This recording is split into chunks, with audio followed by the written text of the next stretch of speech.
relay the messaging of the Marcos administration to the public more effectively?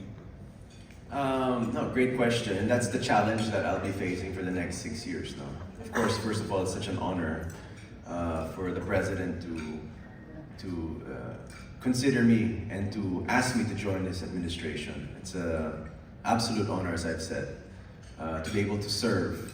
It's going to be a very new challenge for me. To be honest, I'm still learning. As we know, creative and government are very different worlds, but there are similarities, so I'm learning to embrace that. But yeah, I got appointed on October 17, which also was my birthday.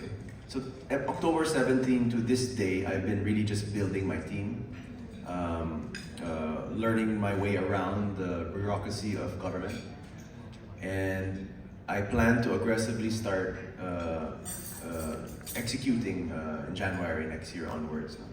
I asked for some time to set up and to study so that I could, creatively communicate what's in the heart of the president. And he has told me many times it's really the creative industries because that's where I'm from.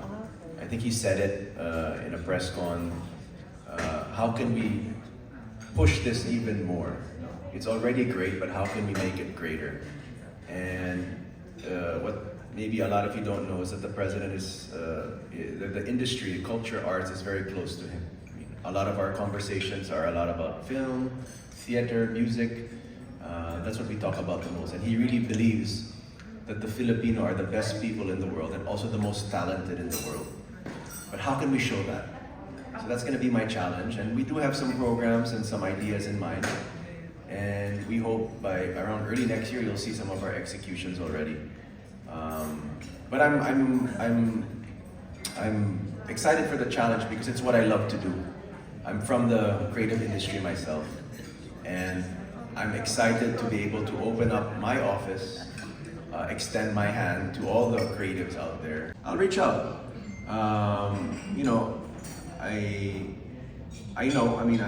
read and people message me, and some of the most people that I really respect, and I like I said, we may have a lot of disagreements, but maybe we can agree on one thing, and let's do that together. Maybe that can be step one. I mean, at the end of the day, for me, if we can support our president, it just means that our country will be better. For me, I'm trying to live in the moment. I'm trying to live in the moment and what the future can bring. If we keep focusing too much on what was yesterday or years ago, we could lose it. We could lose this opportunity. So maybe, I'll extend my hand, to all the people that have criticized me or my wife. I choose to see the good in them because I know naman they mean well. I mean, you have to understand. I guess that passion comes from something deep, right? So ideas. And of course, my own office can create also my own programs. And there are some things that I'll be executing from my office next year that hopefully you guys will all see kind of the direction. And yeah, so it's really more to help. I think interagency collaboration is what this country needs so that we can all just really come together and, make the creative industries even greater. Right, sir, thank you. Segue lang ng konti dun sa MMFF. Of course, what do you think can be done in your probably capacity as the new presidential advisor for creative communications to make sure that people come out to support MMFF and probably we can go to the numbers pre-pandemic in terms of box office? Well, I've had many meetings with a lot of the big bosses of the cinemas. No? I've had conversations with Mega World, with Robinsons, with SM. And from my last conversations with them, they said about 80% will be open for Christmas. I think right now we're at about 50 to 60. Mm-hmm. So 80% by Christmas, that could even be more. Especially now that there's that EO from the president about the mask being voluntary. So, but we're seeing it now. You know what gives me hope is that I see arenas and concerts just all over the place. I mean, you see 15, 20,000 people enjoying these concerts, and I'm sure you guys have seen that on social media, diba? Yeah. It's back talaga. I mean, I think right now, with the 8 quality entries that you're gonna get for the Metro Manila Film Festival, I really believe the Filipino will come back and have something called revenge cinema. I guess they're just waiting for MMFF, because besides 8 quality films, this is actually a tradition. This is a family tradition. I mean, we all know this. I mean, it's why it is an honor to be part of this Metro Manila Film Festival. And thankfully, I've been able to experience it 2017 with Siargao, and then we did Marry Marry Me, then we did Sunod, and then we had the pandemic, diba? And then now it's back. So I really feel just like I see the airports full, I see our resorts and our travel destinations full, I see our malls full, I see the arena concerts full. I really believe December 20th, we're gonna see lines and lines of people coming back to the cinema. And I think it's gonna just signify the start of the new cinema, right, moving forward. And I think that's gonna be great news to all the producers, great news to all, of course, the movie-going audience, and hopefully arts in general. I really believe it's back. If you ask me, I've been going to the cinema, and there are people. No? So I think maybe the Filipinos, I feel they're just saving their money for MMFF. Thanks. One last question for me, going directly to the movie naman this time. Is it easier to collaborate with, you know, your actor being your wife, or is it making creative collaborations easier? Hey, creative collaborations are never easy, if you ask me. I think if a creative collaboration is easy, I think there's something wrong. I think the best ideas, the best concepts come when you have debate, when you have spark, right? So yeah, me and my wife, we had a lot of debates.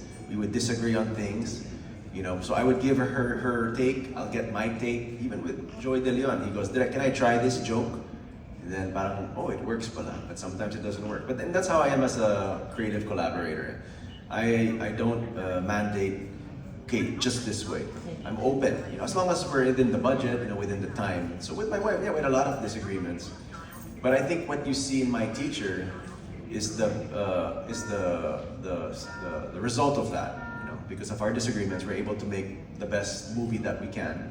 Of course, Joey was a major collaborator also on this project. So, yeah, you need to have a little bit of tension when you have creative debates, you know? And I love it actually, because I'm not always right, you know, and sometimes you just also need to listen, kind of, you know, humble yourself and say, okay, tama ka, Tony, you're right. And of course, as we all know, the wife is always right, diba?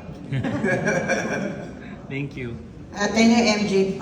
Again, family, you know, it's never been about money when I was helping them. And that extends to even before, when we were doing his work as a governor, senator, in his vice presidential campaign. It never was about the money.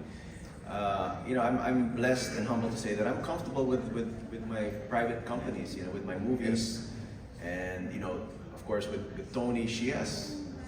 We all know, you know, she also has her income, so we're good. I don't need to take a salary from the government, and so what I just said to lang is, you know, maybe you can just use that for charity or for foundation, but I'll just take a peso and I'll just, you know, enjoy. I mean, the experience is priceless, Mario, to be honest with you. I was with the president in APEC, and you know, I was observing. I was there to observe and to listen, and you know, in one room you get to meet pretty much all the world leaders. I mean, what an experience for a filmmaker like me. I really believe after 6 years of doing this, if I'm fortunate and enough to last the 6 years and to be there for 6 years, because we never know. What an experience! I mean, and I think that's really what it's all about. You know? And being able to serve the country. You know, I mean, I think it's the right time also. You know, I'm 41. I've been able to do a lot. You know, a lot of my dreams in the 20s and the 30s have changed. So it's not anymore about, you know, this and that. You know? So, but it's a priceless experience, and if it's 1 peso, I believe the experience is paying me more. But the time of PRD, that there was going to be a summer, but it got, because of the pandemic, so maybe we can bring back the summer, so we have 2 solid festivals a year. Opening up to international films, well, I would like to keep it Filipino, because I think that's what we need to promote more. Our challenge really right now in the industry is the MCU, the Pixars, the Star Wars, but it's become great competition. But you know, if our neighbors like Korea can do it, there's no reason why we can't. Right? So it's very positive. Okay, my last question. Anong natutunan niyo kay Joey De Leon? Oh my God, wow. Okay, well, time has gone full circle, di ba? Yeah, no. Tony started with Joey. Joey De Leon has taught me 3 things. He taught me how to live, love, and laugh. You know? You know, if I just can speak a little bit about Joey De Leon. Again, at 70 plus years old, you know, for him to say yes to young filmmakers like me and Toni during a pandemic, to go out of his comfort zone and to spend almost a month of shooting with us. You know, he's actually there earlier pa than me sometimes because he wakes up early. He's there from 6, 7 a.m. He's just in his car. You know, even if his call time is 8, he's there early and he'll stay till, you know, and you know, he's talking to Ronnie, I mean, he's there, you know. And I said, you know, if I had half the passion of a Joey De Leon when I'm in my 70s, I think that would be successful. I mean, that is why he's an icon. That's why he's a living legend. And I'm so humbled and grateful that he said yes to Toni and I to do this film. He doesn't movie. You have your protagonist. Andito ako for you. So I see those are our Andito ako antagonists. for you. I mean, that's just what it is. That's what makes life exciting. We have a little bit of conflict, a little bit of drama. You know, if there's you know, a formula for failure, it's trying to please everybody. And you cannot. It is impossible to please everybody. Study history, study politics, show business. Even the best directors in the world, the best actors in the world have critics that are also very respectable as well, right? I'm a big fan of Steven Spielberg. Imagine that, he still has critics. And we're talking about worldwide criticism. So, you know, what Toni and I have come to realize is that's their role in our lives. You know, sila ang antagonists. And we just have to embrace it. You know, our job is not to make them think like us, feel like us. That's not what we're here to do. What Toni and I really believe in is that if the people close to us, the significant people in our lives, if we can agree and be happy together, that's more than enough for us. We cannot really worry about the things we can't control. I mean, that's just what it is. We're just gonna stress ourselves out. We're just gonna get tired. What can we control is our own little world, right? And the people that are really close to us. But, you know, Toni and I, we extend our hand, we love everybody. I mean, we have kind of taken a step back and we understand where all that's coming from. That's fine. Everyone is entitled to that. That's what a democracy is. You know, that's what freedom of speech is. Everyone has the right to voice it out. But does it mean we can't work together? I beg to differ. I believe we still can. To be honest with you, in my upcoming slate of 1017 and Tin Can, there are some directors and writers that voted for other groups. But we can come to my office and work together, so it's possible naman. If you want to work with me, my doors are open. If you don't want to work with me, I respect that. I think that's a universal rule, even without politics, religion, or anything. I mean, it's just the way the world works. I choose to see the talent in people. I don't choose to see in their lifestyle. Because I'll be honest with you guys, nobody is perfect. We all have skeletons in our closet. We all have this and that. But what I choose to see is the talent. If I feel this director, this writer is great for this project, I'm not gonna go on his feed or Google this. Ay, ganito siya. Ay, he voted for like this. Oh, she likes this. No. I see the vision in this director. Kaya, this is the best person for this film. It doesn't have anything to do with political, spiritual, even gender beliefs. I want to work with everybody. You know, and if they want to work with me, my doors are open. Because I really believe, like I said earlier, the best stories, the best things creative come from a group of people that can disagree, but agree on one thing, and that's telling the best story possible. How do you stay? Freedom. If he chooses to do those films, those based on true events, and you know, let's all embrace it, whether we like his films or not. That's the world we live in today. That's just the industry. You know? Personally, I feel what he's doing is he's just owning the moment, and you know, he's just really taking the opportunity and just running with it. And I think if any filmmaker can learn from Direk, it's just his intensity, his motivation, you know, his desire to tell the story that he wants to tell. And I think that's why he's very successful at it, because you see his passion, you see his fire in his work. And if, you know, me as a filmmaker, that's what you want. You know, that's what you want. You could probably tell, as a film viewer, you know, if you watch a film, you can probably tell, parang hindi masyadong ganado yung filmmaker dito or yung actor. Because it's also very challenging to go into every project and give it your all. So that's one thing maybe I take away and I learned from Direk Paul is that he's owning the moment and he's running with it. Whatever he believes in, he's making it happen. And you have to admire that, whether you agree with him or not. Thanks. Toni and I are very different. We're very different. And we clash all the time, 100%. But that's what makes the marriage work also, I think, for me. You know, when I do something, and Toni's very vocal also, like, why are you doing that, why are you doing that? But we're married and we also understand each other. Same thing with Toni, she wants to do this, she wants to do that. I'm like, really, you want to do that? I'll say, yeah, support. I think a good marriage is about two people clashing, but also two people that can understand and support each other, even though we disagree.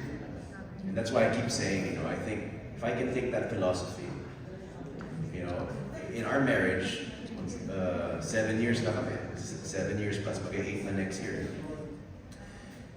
You know, what I've learned in the marriage is that here we are, two very different people, many disagreements, but we agree to love each other. Relevant people, if you're not doing something better than them. And, you know, of course, you know, I'm her husband and I'm very extremely proud of her. She's also one of the strongest people I know, right? And I've seen her in her darkest moments. I've seen her being very vulnerable, but she chooses to get up every day and face that camera. She could have easily just moved out, taken all the criticism and just, you know, go somewhere else. But what did she choose? She chose to create her own show. She chose to make a concert. She chose to make a film. She's facing it head on. If that's not powerful, I don't know what is, right? You know, I always tell her, you are at the right place at this right time, because if you also study the path of her career, she's also been one of the most heavily criticized. If you go back to her transfer, her network transfer and all that stuff. And she's been on very high profile shows. So yeah, I really believe she's one of the strongest and most powerful women in the Philippines today. And she's not stopping. So that's, you know, of course, you know, I get messages, oh, that person you helped, that person, that film you produced, that person is saying this and that. But when I see them in public, they're the nicest to me. So parang sinasabi ko, online, naggaganon ka sa asawa ko, naggaganon ka sa akin. Pero when I see you in an event, oy, Direk, kumusta, how are you? So I don't, is it true? Do you really don't like me or what? So that's why I choose talaga. I don't really believe it until it's maybe said to my face. Then maybe I can believe it. So parang maybe, because for me how I look at it, and I also analyze this. I'm also, you know, I like to analyze things. You know, the anatomy or the makings of a hater or criticizer. There's a lot of effort to hate. Diba? Of course, what do you think can be done in your probably capacity as the new presidential advisor for creative communications to make sure that people come out to support MMFF and probably we can go to the numbers pre-pandemic in terms of box office? Well, I've had many meetings with a lot of the big bosses of the cinemas. No? I've had conversations with Mega World, with Robinsons, with SM. And from my last conversations with them, they said about 80% will be open for Christmas. I think right now we're at about 50 to 60. Mm-hmm. So 80% by Christmas, that could even be more. Especially now that there's that EO from the president about the mask being you know, voluntary. You know? So, but we're seeing it now. You know what gives me hope? Is that I see arenas and concerts just all over the place. You know, I mean, you see 15, 20,000 people enjoying these concerts, and I'm sure you guys have seen that on social media, diba? Yeah. It's back talaga. I mean, I think right now, with the 8 quality entries that you're gonna get for the Metro Manila Film Festival, I really believe the Filipino will come back